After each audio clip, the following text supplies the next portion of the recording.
Yo, what is going on? It's your boy Mantis, and in today's video, we're going to be taking the OG test and critical ops. So if you guys remember all 5 of these things coming up, then that means you are a true OG. But be sure to leave a comment telling me how many things you all got right. So for the first level, we're going to be starting off pretty easy. So most of you should get this one.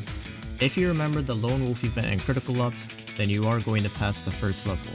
Now for those of you wondering, this event first dropped on June 21st, 2021. And Critical Force released the most amazing trailer I've ever seen, out of any trailer they've ever uploaded.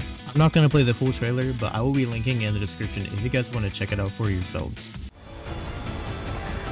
Fall like a thunderbolt.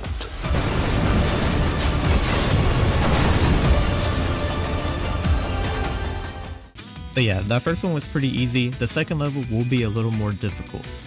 So Critical Ops has added various guns throughout the past few years, like for example the AR-15, the Scar H, and the new shotgun that's coming up. However, did you know that the Deagle wasn't actually always in the game? It was released in December of 2019 alongside the new Balisong knife, and this update was super hyped by the community because it was the first time, if I remember correctly, that we got a new gun. And then also they obviously added the butterfly knife, which it's just a really cool knife. Everyone was really happy to see it. Now you might be thinking that at this point I'm making the OG test a little too easy, so we're gonna start going back a little bit further now than before. So you might know that Critical Ops currently has 2 teams, I guess you could say, which are Breach and Coalition. But did you know that the teams actually used to be terrorists and counter-terrorists? So that's right, a lot of OG players will still use the callouts T and CT, and that's because they're still used to it, because way back then, you know, before they came out with this update, the characters used to look different and the teams were terrorists and counter-terrorists, and the whole game just looked completely different. However, when the 1.0 update dropped in November of 2018, the player models were updated and the team names were changed, and Critical Ops took a huge leap in making itself a more unique game.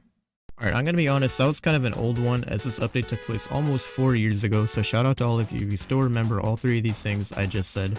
But now we're gonna be going back even further for the next level. So, if you play Critical Ops, you probably run into many users that still have the Ops name, and this is for all the players who are playing as a guest instead of linking their account to their Google Play, Game Center, or Facebook. However, did you know that these unlinked accounts didn't always start with Ops?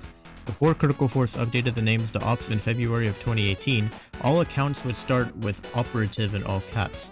Now Critical Force decided to shorten the names because the names were way too long, and as more accounts were created, players would have a name like Operative 1, 2, 3, 4, 5, 6, 7, 8 or something like that, and the names were getting really long, so they had to shorten it down to just Ops. While Operative might have worked when names were still like, you know, 5, 6 digits, once they started getting like 7, 8 and higher, they had to shorten it down. But leave a comment if you remember when default accounts used to say Operative next to them. Alright guys, so for the final level, we're going to be going back to June of 2017.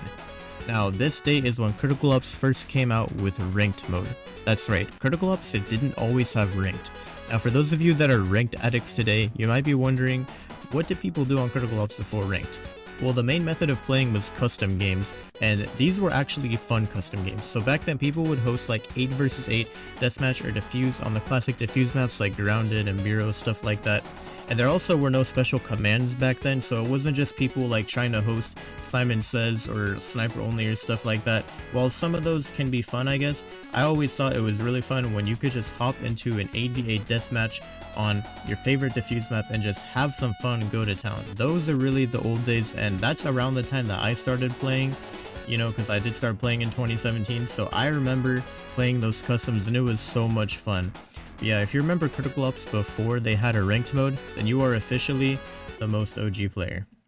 Well, that's all for this video. I know part of it was kind of easy, but that's because there's so many big changes that have happened to Critical Ops over the years, and many players have came and left, so I definitely will be making a part 2 for this.